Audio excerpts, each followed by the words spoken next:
KPM.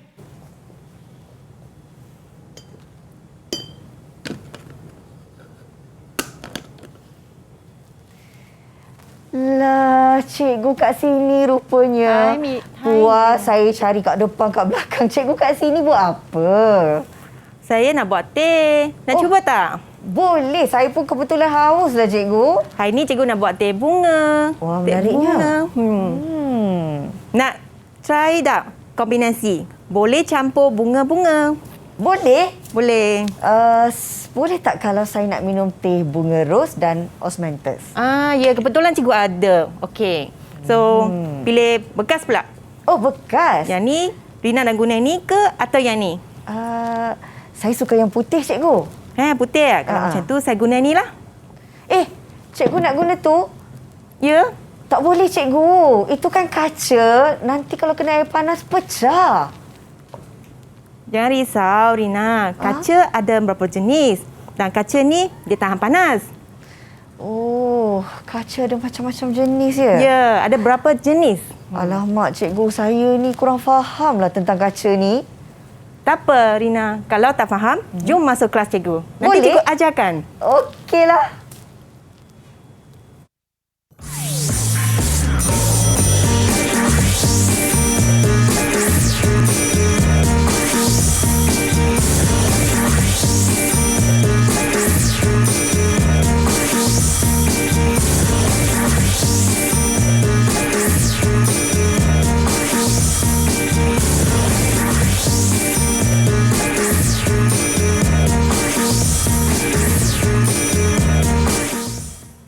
Assalamualaikum dan salam sejahtera bersama saya dalam Didik TV KPM. Baiklah, hari ini pastinya untuk 1 jam pembelajaran ini kita nak memahirkan diri kita dalam mata pelajaran sains. Dan pastinya hari ini kita akan bersama dengan seorang guru penyampai yang akan bersama-sama berkongsi ilmu yang bermanfaat ini. Ini dia, saya nak perkenalkan, tak lain tak bukan kita bersama dengan Cikgu Kulina, Guru Pendidikan Khas Sekolah Menengah Kebangsaan Sultan Abdul Samad, Petaling Jaya, Selangor.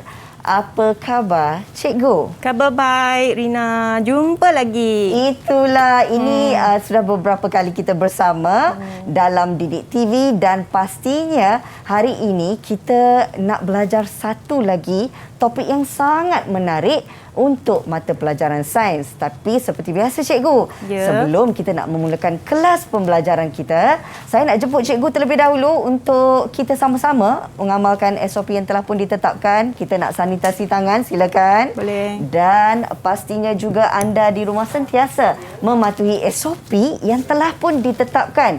Sanitasi tangan atau ada kat rumah tu, sentiasalah cuci tangan dengan bersih. Pakai pelitup muka dan pastikan ada penjarakan fizikal sekurang-kurangnya 1 meter bila anda berada di tempat awam ataupun bersama mereka individu-individu yang lain.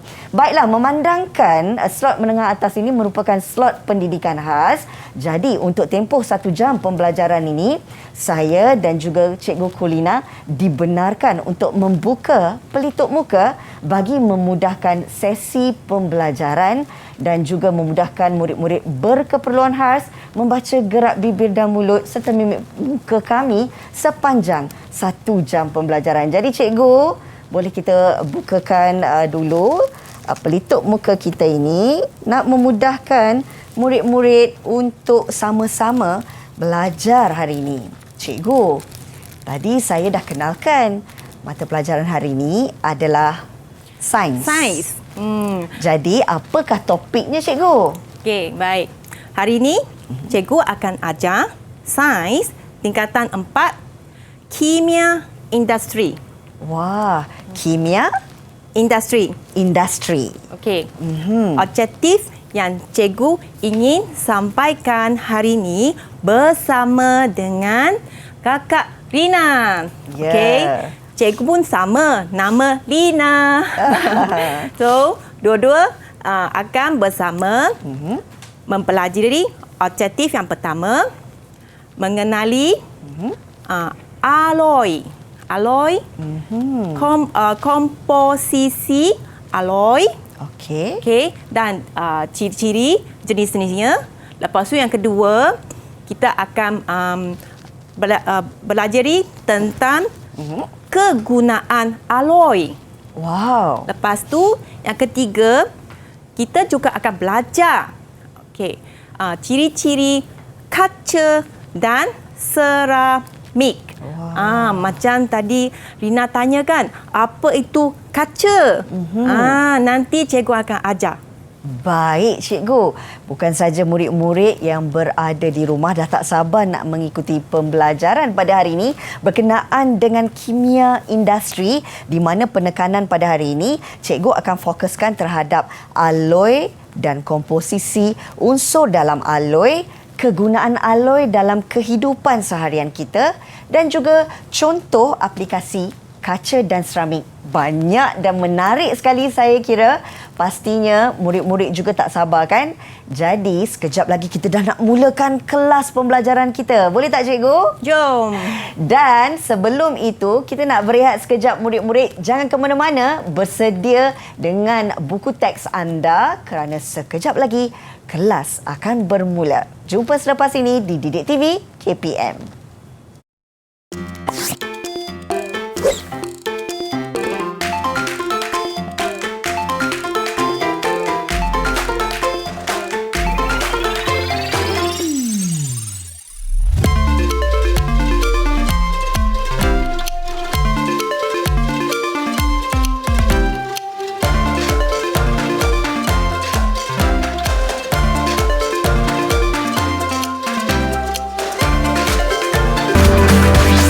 Didik TV KPM.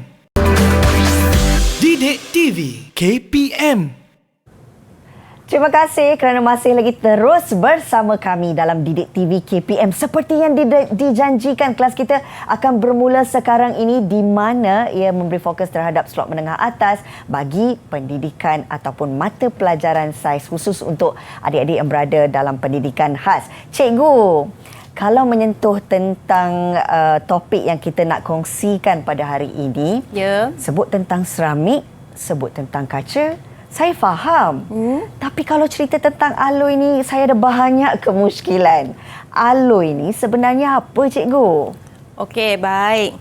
Alloy, dia adalah campuran beberapa jenis logam atau campuran logam dan bukan logam. So, sekarang kita tengok dulu dia punya struktur atom. Struktur atom, alloy dan logam tulin. Kita tengok di sini. Baik. Okey. Okey, yang sini kita boleh nampak ini adalah atom. Atom logam tulin. Ini atom logam tulin. Okey. Okey. Bila ada proses pencampuran, macam tadi, Ya. Kakak Rina mau campur teh bunga kan, betul tak? Betul. Campur Okey. teh bunga ros dan juga Osmanthus. osmanthus. Bila kita campur berlainan jenis bunga, rasa yang kita akan dapat pun lain. Betul, Sama cikgu. dengan alloy. Alloy juga sama, berlainan jenis logam kita campur, kita akan dapat alloy yang berlainan jenis. Okey, so sebelum kita pergi jauh, kita tengok struktur dulu. Bila struktur atom logam tulin, dia ada proses penalloyan. Penalloyan tu maksud kita ada campuran logam dan campuran bukan logam. So, inilah bentuk atom alloy. Okey, alloy macam ni. So, sini melalui proses, dia akan pergi ke sini. Okey, daripada gambar raja di sini, kita dapat lihat susunan atom. Atom dalam sini, dia teratur dan dia berlapis. Okey, so dan di sini, dia senang mengelusur. Bila daya dikenakan, bila kita tolak, kita kenakan daya, dia senang untuk menggelunsur. Tapi untuk alloy ini, nampak tak dia ada unsur-unsur yang lain. Betul. Dia selain dengan ada unsur ni, dia juga ada unsur yang lain. Dia ada campuran unsur lain. Yang ini, ciri-ciri ini membolehkan alloy dia lebih kuat, keras dan susah untuk menggelongsor bila daya dikenakan. Okey, faham cikgu. Jadi memang ada beza dari segi ciri-cirinya. Kalau atom logam tulen, dia kedudukannya lebih tersusun dan berlapis. Tapi kalau bagi alloy, kedudukannya tu menyebabkan dia susah untuk menggelongsor. Okey. Cikgu nak tanya Kakak Rina. Okey, cikgu. Okay. Tahu tak mengapa alloy dihasilkan? Alloy dihasilkan? Berdasarkan apa yang cikgu ajar tadi. Kalau mengikut penerangan cikgu, apa yang saya fahamlah, alloy ni dihasilkan sebenarnya untuk memudahkan kegunaan dalam kehidupan seharian kita. Betul. Dan pastinya kalau kita lihat di persekitaran kita kan cikgu, kebanyakan benda yang dihasilkan ini memang diperbuat daripada alloy. Betul. Rina ada dengar pengajaran cikgu tadi. Bagus. Terima kasih cikgu. Okey, kita kita membuat alloy untuk menyenangkan kehidupan harian kita, untuk kegunaan harian kita. Sebab alloy dia lebih keras berbanding dengan logam tulen. Baik. Okey. So sekarang kita tengok jenis-jenis alloy di sebelah sana. Cikgu? Baik. Oh, di sebelah saya ni cikgu? Ya. Okey. Okey. Alloy yang kita belajar untuk sains tingkatan 4, kita ada keluli pertama. Okey. Lepas tu kita ada pewter. Lepas tu ada gangsa.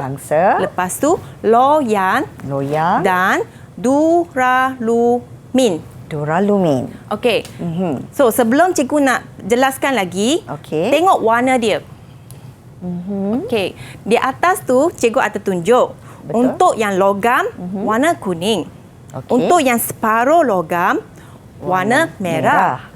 Untuk yang bukan logam warna biru.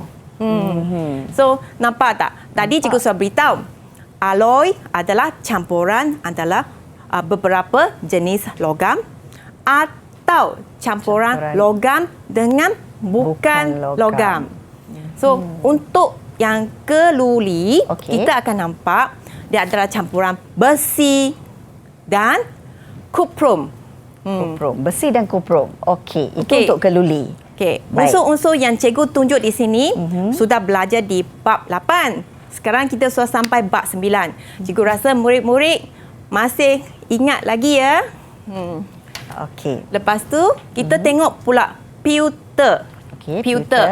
Pewter kita ada campuran timah. Okey, timah. Lagi satu yang cikgu ingin beritahu adalah murid-murid kena tengok peratus dia. Okey. Peratusan yang berbeza, dia akan menghasilkan benda yang berbeza juga. Okey. Kita tengok kalau untuk pewter, kita perlukan timah 96%. Lepas tu kuprum 3%. Lepas tu kita ada antimoni 1% untuk menghasilkan pewter. Okey. Cikgu, saya ada soalan. Jadi maksudnya di sini antimoni 1% itu adalah separuh logam ya? Ya. Nampak dia ada campuran separuh logam dan logam. Okey, baik. Seterusnya cikgu? Satunya kita pergi tengok gangsa. Gangsa kita tengok dia ada campuran kuprum dan timah.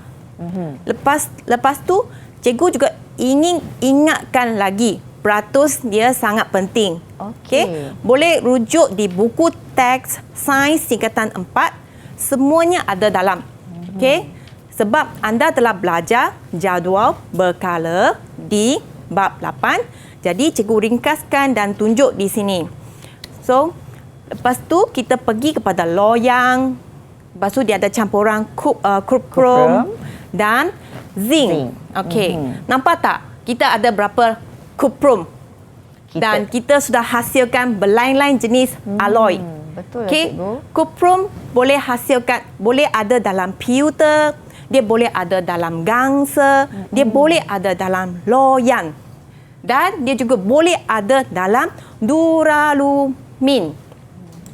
Tapi peratusannya berbeza ya, cikgu? Ya, dia peratusan dia berbeza. Itu yang cikgu ingin anda perhatikan betul-betul. Okey. Selepas tu, kita tengok pula.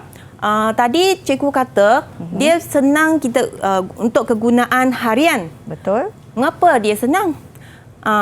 Kita tengok yang keluli. Keluli sebab dia kuat. Dia kuat.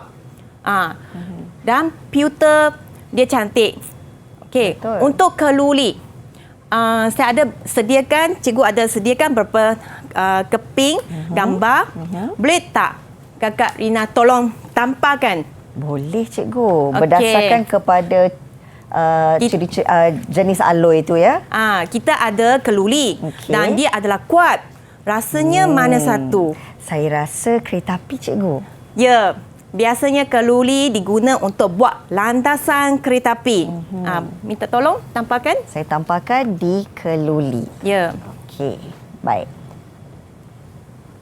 Lepas tu, untuk pewter, dia berkilau dan dia cantik. Nah, biasa kita boleh guna untuk buat frame gambar. Ini cikgu. Oh, pewter. cepat Kakak Sebab Rina belajar. cantik. Okey. Boleh tolong tampal? Boleh, cikgu. Jadi ini contoh pewter. Dan kebiasaannya kan, cikgu, pewter ni memang banyak digunakan sebagai barang hiasan rumah. Ya, barang-barang hiasan. Baik. Okey. Lepas Seterusnya? tu kita tengok pula gangsa. Gangsa tu cepat dia dah cari gambar. Okey. Tahu tak Tugu Negara ni dibuat daripada gangsa. Sebab tu dia kukuh juga, Dia cikgu. kuat. Ini contoh gangsa. Okey. Okey, lepas tu untuk loyang, kita biasa guna untuk buat alat-alat muzik. Seperti trumpet. Trumpet. Okey. Ini contoh loyang. Lepas tu yang terakhir sekali, kita ada duralumin. Okey, nampak tak kapal terbang ni? Kapal terbang ni di bahagian mana yang guna duralumin? Bahagian badannya ke, cikgu? Betul. Wah. Okey, sebab dia kuat dan dia tahan kakis dan dia ringan. Jadi kita boleh tampal ke sebelah sana. Oh, baik, cikgu. Di tengah. Maafkan saya. Jadi dia boleh digunakan untuk buat badan kapal terbang. Okey, so hari ni kita untuk nak tengok dia punya ciri-ciri kekerasan alloy berbanding dengan logam tulin. Ya. Cikgu ingin minta tolong Kakak Rina buat satu eksperimen, boleh? Wah, menarik tu. Saya suka. Boleh, cikgu. Okey, boleh minta tolong Kakak Rina mengalir ke tempat eksperimen? Okey, di sini ya, cikgu. Ya. Okey, Okey. cikgu nak tunjuk dekat whiteboard dulu. Okey. Boleh? Boleh, cikgu. Silakan. Okey. Untuk kita memulakan eksperimen 9.1, eksperimen ini adalah tujuan mengkaji perbezaan kekerasan antara alloy dengan logam tulin. Okey, lepas tu untuk menulis laporan eksperimen, kita juga ada penyataan masalah. So kita mesti nak tahu sesuatu, adakah alloy lebih keras berbanding dengan logam tulin? Itu persoalan kita. Yeah. Lepas tu kita akan buat satu hipotesis. Alloy lebih keras berbanding dengan logam tulin. Ini kita punya hipotesis. Lepas tu pemboleh ubah yang terlibat adalah dimanipulasikan. Maksudnya kita boleh ubah jenis bongkar. Jenis bongkar yang kita guna hari ini ada gangsa dan kuprum. Okey. Baik. Cikgu, kita memang dah nak mulakan eksperimen Ya, ini. kita nak buka eksperimen. Tapi boleh tak kalau kita berehat sekejap, Cikgu? Ya, boleh. Selepas ni murid-murid jangan ke mana-mana tahu sebab Kak Rina nak cuba buat eksperimen berdasarkan kepada topik pembelajaran kita pada hari ini. Tunggu di Didik TV KPM.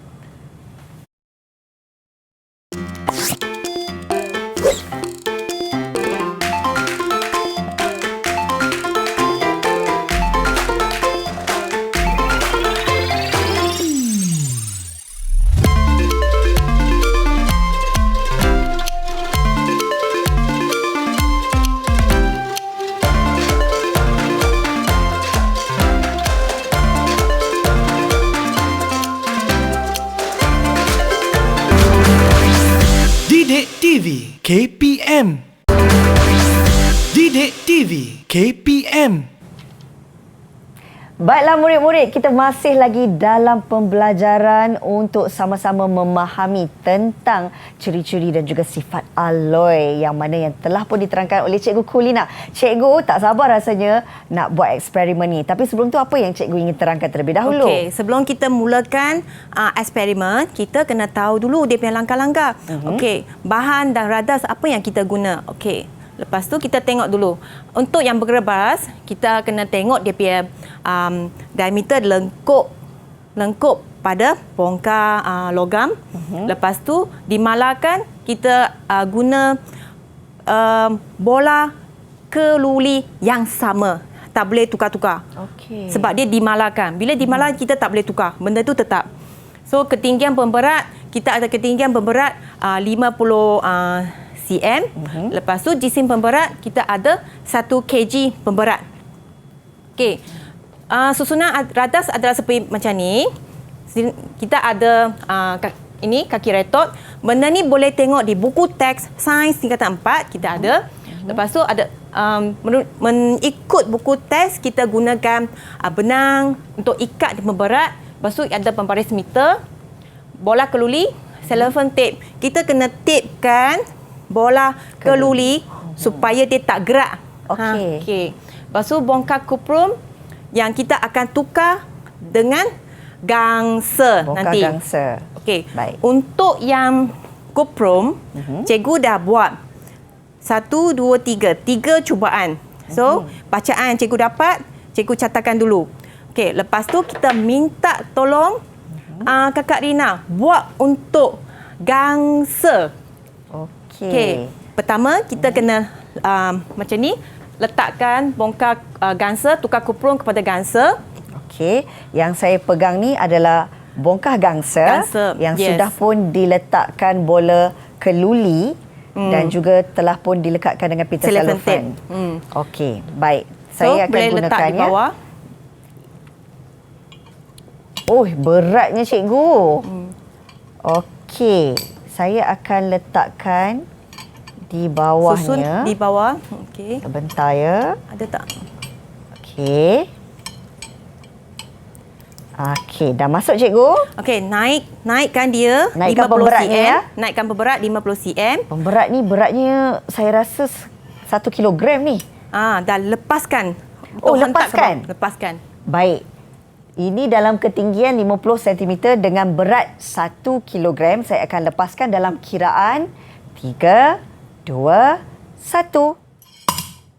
Okey, baik. Sekarang kita tengok dia punya ukuran berapa cm. Ukurannya. Guna pembaris.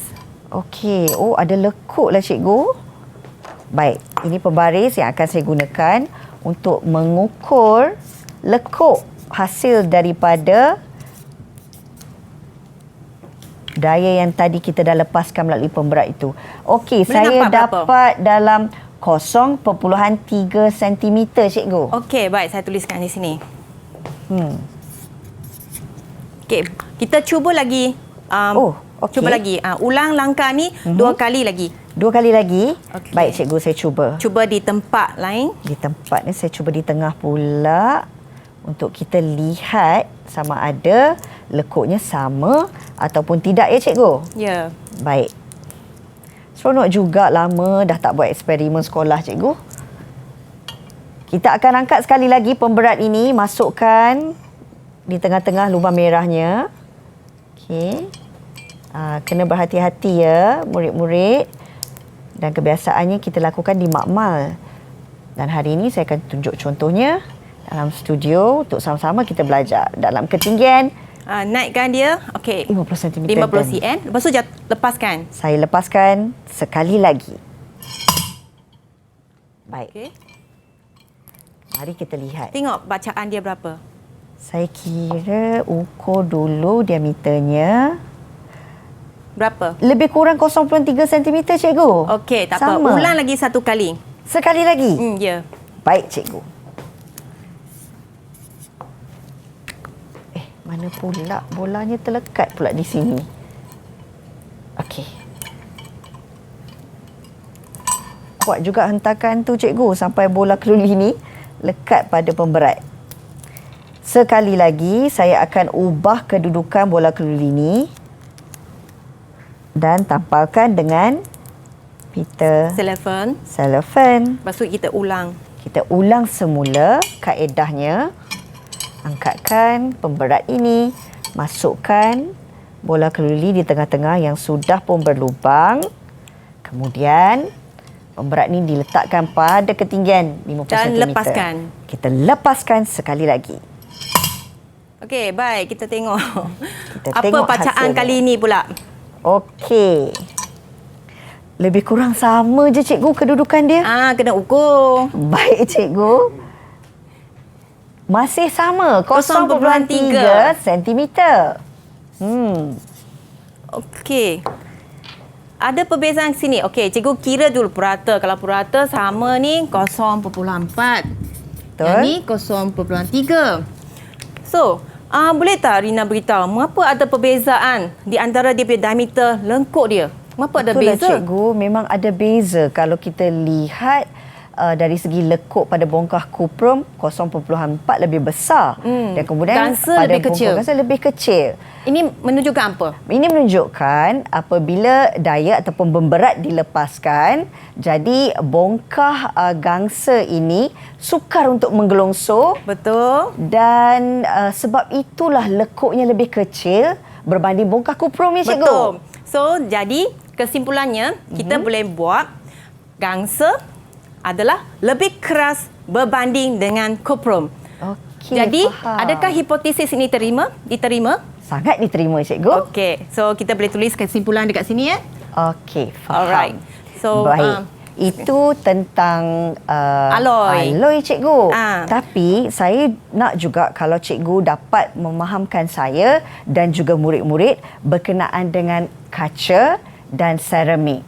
Mungkin cikgu boleh mulakan. Okey, cikgu perlukan slide untuk mengajar tentang kaca dan seramik. Okey. Alatnya mungkin ada di situ, cikgu. Cikgu boleh mulakan. Kalau bercerita tentang mata pelajaran sains ni, saya percaya dalam kalangan murid-murid pasti gemar mata pelajaran ni sebab boleh lakukan pelbagai eksperimen. Okey, silakan, kita cikgu. Tengok sini untuk bab 9, kimia industri. Okey. Okey, nampak tak kaca ni? Nampak, Apa tu cikgu. kaca? Memang kamu semua tahu itu kaca. Tapi apa itu kaca?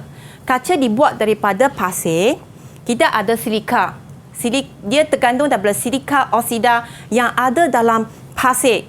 Dan bila dipanaskan dengan haba 1500 degree Celsius, dia akan lebur dan dia boleh dibentuk jadi kaca. Cikgu, saya ada soalan. Kalau kaca ini dipanaskan, tidakkah ia pecah?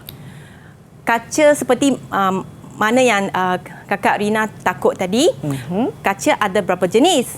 So, kita ada jenis yang silika telaku, kita ada kaca soda kapur, kita ada kaca borosilikat ni, kita ada kaca plumbum. Okey, ada 4 jenis yang kita belajar dalam sains tingkatan 4. So, kita lihat dia punya komposisi. Sama macam alloy, line dia punya komposisi dia. Komposisi ni, line komposisi dia, line jenis kaca yang akan terbentuk. Okey, lepas tu ciri-ciri juga dia berbeza. Okey, kita tengok yang pertama. Untuk silika telaku ni, takat lebur dia tinggi.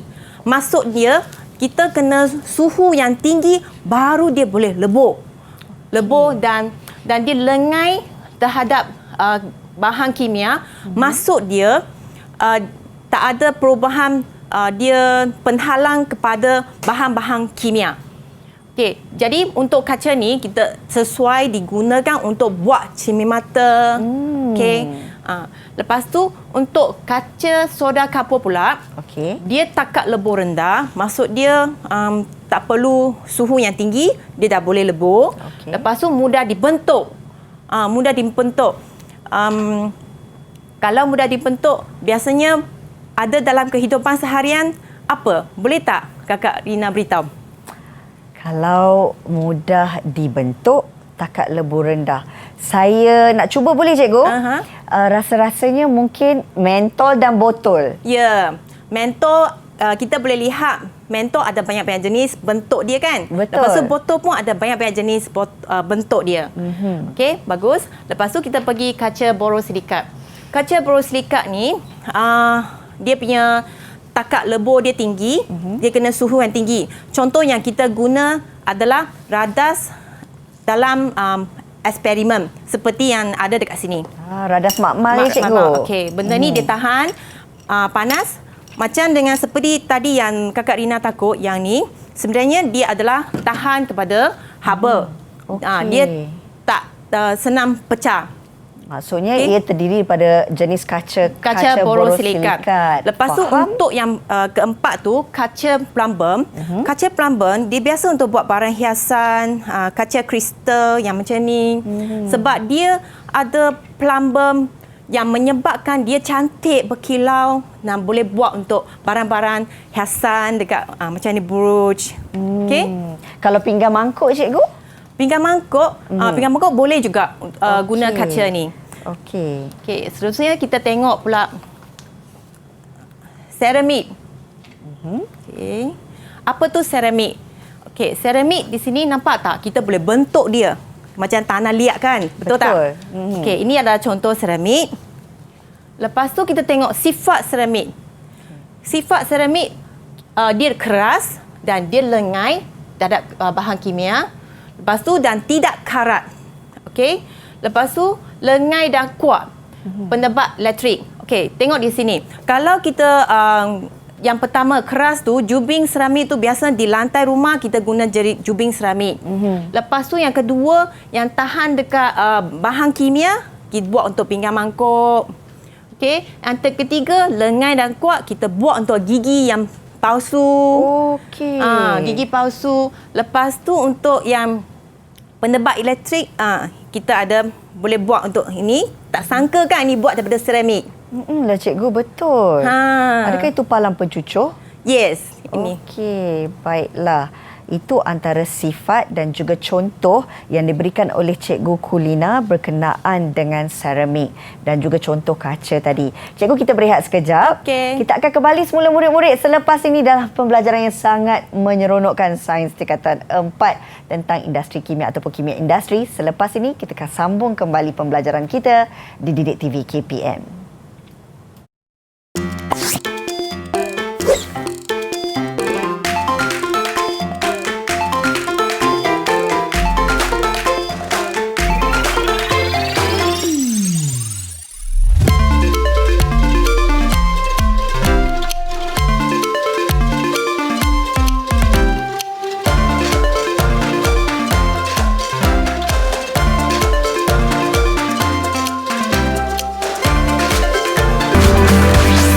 Didik TV KPM.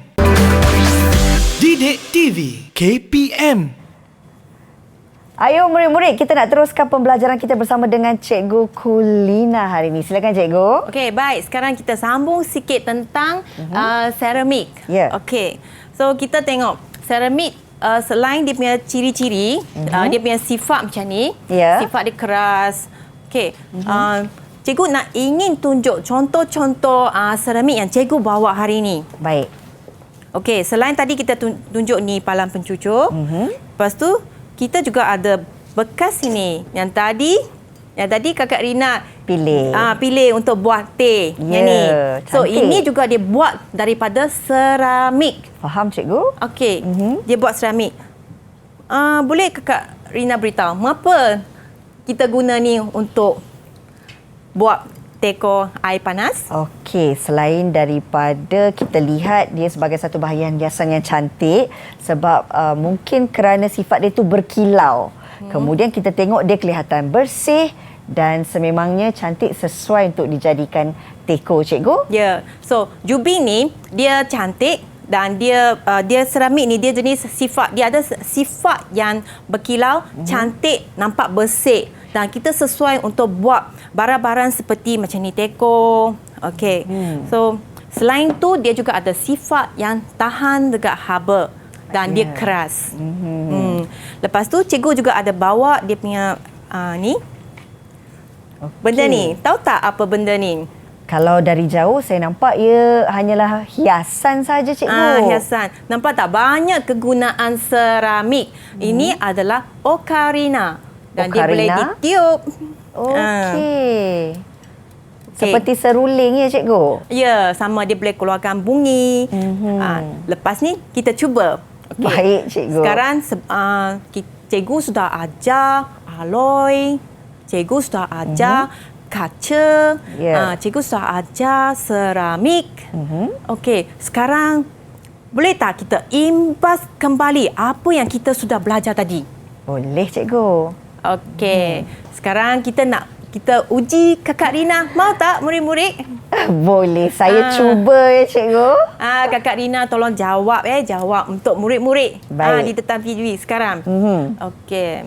Cikgu nak tanya apa Cikgu nak tanya boleh tak Kakak Rina beritahu komposisi untuk keluli? Komposisi untuk keluli. Kalau kita nak buat keluli, kita kena guna bahan apa? Yang pastinya saya tahu tadi cikgu sentuh ada 3. Logam, separuh logam dan bukan logam. Ya. Tapi kalau untuk keluli, cikgu, kita guna logam dan juga bukan logam. Iaitu kita apa guna nama? Besi 99%. Ya, 99%. Dan juga karbon 1%. Ya, betul. So, seperti mana yang cikgu beritahu, peratus dia sangat penting. Lain-lain peratus, dia akan hasilkan benda atau alloy yang berlainan jenis. Okey, lepas tu, lulus untuk soalan alloy. Terima kasih, cikgu. Sekarang, cikgu nak tanya lagi. Ya. Okey. Berdebar, cikgu. Apa kegunaan alloy pula? Kegunaan alloy, sebenarnya alloy ni banyak kegunaannya sebab ia dijadikan sebagai bahan dalam kehidupan seharian kita, cikgu. Sebab kalau kita lihat, cikgu, setiap benda yang ada di sekitar kita, di sekeliling kita, memang ada yang diperbuat daripada alloy. Betul. Tahu tak ciri-ciri apa yang menyebabkan kita guna dia dalam kehidupan seharian kita? Sebab dia keras. Ya, betul. Dia sangat keras berbanding dengan logam tulin. Logam tulin tidak sesuai diguna.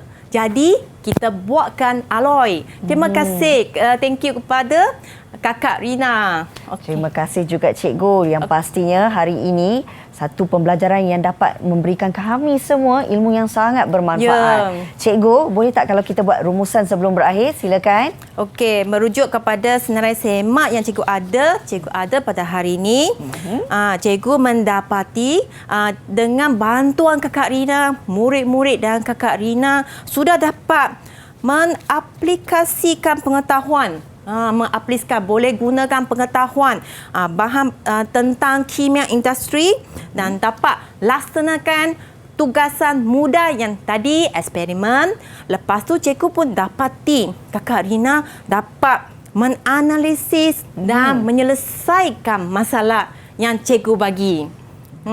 Terima kasih, cikgu. Untuk pembelajaran hari ini, murid-murid boleh dapatkan banyak lagi bahan sokongan di mana?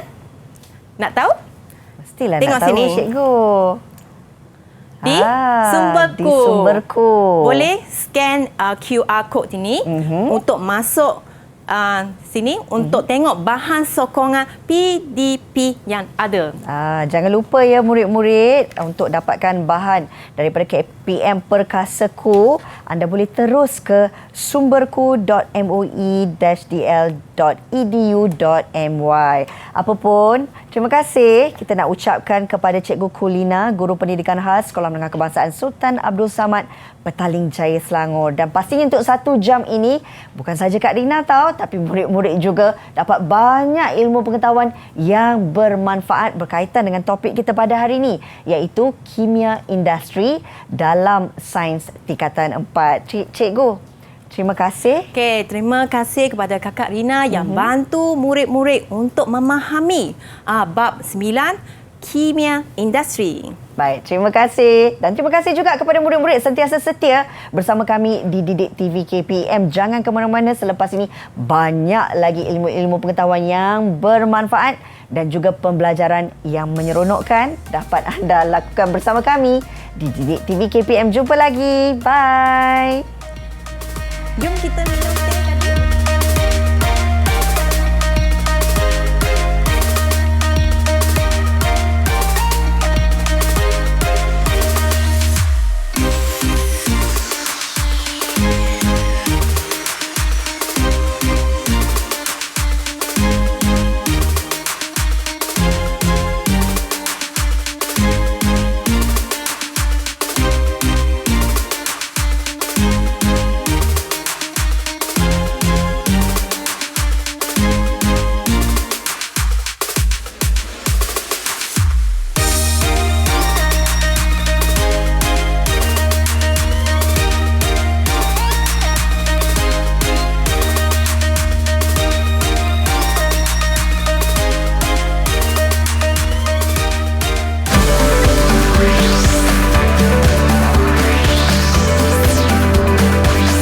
Didik TV KPM